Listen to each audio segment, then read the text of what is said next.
आशिक किस ना आशिक किसी ने नहीं आशक नहीं जी। बेगम जी जी बेगम नाल इश्क नहीं है वो तो सारे बंदे हैं ना जी। फिर क्या आखने इश्क कोई नहीं कीता है इतने आके ते वेखो पेट्रोल एक्टिव हो भी ना बंदा एक्टिव हो भी ना मैं पेट्रोल ना पे आखना गला करसा खरिया साहब सचिया ते सुचिया अस्सलाम वालेकुम वीरो भराओ भैनों के हाले ठीक हो राजी बाजी हो कार पर सब खैर करिए थे माशाल्लाह मेरा नाम है कामरान अक्सर तुसी मैं वेखने रहने हो फेसबुक टिकटॉक यूट्यूब ते सारा पासे ठीक है ते अजकल सीजन आया पे खखड़िया ते अदवाना ना ते तुसा खखड़िया ने मतलब जरा गपशप तुसा लासा मजे नहीं गप लासा ने ते पूरी वीडियो वेखसो ते इंजॉय करसो ते नाल इसा शेयर भी करसो ते कमेंट में अपनी राय भी देसो वीर जी ना कीवे मेरा नाम आशिक। आशिक किस ना आशिक किसी ने नहीं आशक नहीं जी। आशिक महमूद।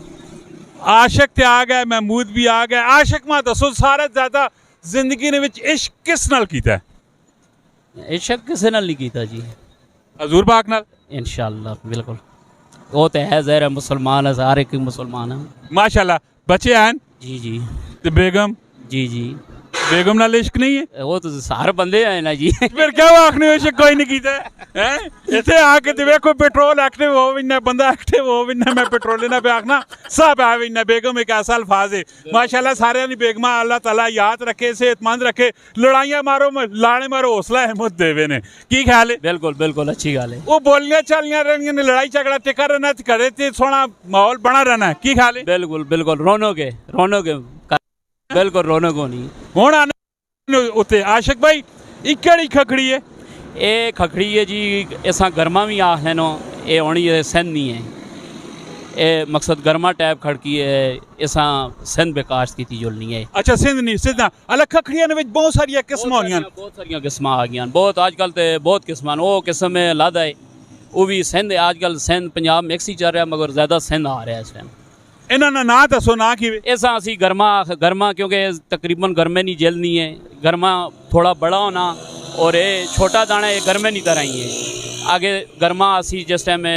जून जुलाई में गर्मा आ जुलना काबुल वाला वो बड़ा दाना तुसा भी दिखाओ सी इस तरह थोड़ा एक मकसद है कि ये उसे नहीं नस्ल में इतने काश्त किया गया बीज ये खरबूजा करके मकसद गर्मा छोटा इस तरह बिक रहा हूँ। ते तुसा केड़े इलाके तो आंदा असी आंदा पिंडी असा पिंडी मंडी तो आने पिंडी मंडी तो आने हो ते किस तरह किलो पे देने हो किस तरह तड़ी पे देने असी किलो 100 रुपये देने तड़ी 400 रुपये दे देने। वेरी गुड अच्छा आशिक भाई मैं दसो बार बार तुसी इस ते हाथ पे मारने हो ए जेड़ा तड़ा लग रखे है ये इट केड़े खाते चानी पैनी है 2 किलो नहीं है जी ए तोल किलो इंशाल्लाह 2 किलो को ज्यादा हो सी घट नहीं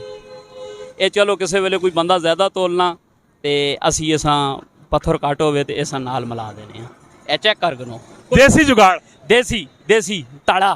तड़ा वैसे एक वटा का चाह करूँ तो ज्यादा सही नहीं पत्थर ऐसे ही गायब हो गया बस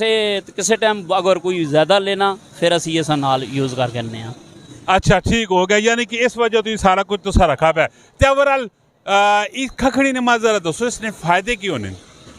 फायदे कुदरत की तरफों फल कोई भी उसना फायदा है तो ज़ाहिर ज़्यादातर ये गुर्दियां वास्ते कहने के बहुत अच्छी है मैदे वास्ते बहुत अच्छी है माशाल्लाह। ते आशिक भाई कोई मैसेज कोई पैगाम कोई चंगी जी गल बस चंगी गल यही है कि हिम्मत करो परेशानी हर बंदा पाकिस्तान पे परेशान है महंगाई है हौसला करो और बर्दाश्त नाल वक्त गुजारो ईमानदारी ना छोड़ो सच्चाई ना छोड़ो। वेरी गुड जी आशिक भाई बड़ा सोहना मैसेज पैगाम देता है कि अगर ईमानदारी और सच्चाई नहीं होती तो कायम और दायम रह सुना तो अल्लाह ताला इंशाल्लाह तुसा नी हेल्प करसी मदद करसी ठीक है। अल्लाह ताला हर रूप विच इंसान आजमाना है कोई बारिश दे के आजमाना है किधरे धुप दे के आजमाना है किधरे तंगी दे के आजमाना है तो रब नी आजमाइश इंशाल्लाह ताला तुसा वहाँ भी असा वहाँ भी पूरा उतरनी करे तो इंशाल्लाह फिर मिलने हैं इसी तरह इन्फॉर्मेटिव और दिलचस्प वीडियो नाल अपना बहुत सारा ख्याल रखियो। फी अमानिल्लाह पाकिस्तान जिंदाबाद।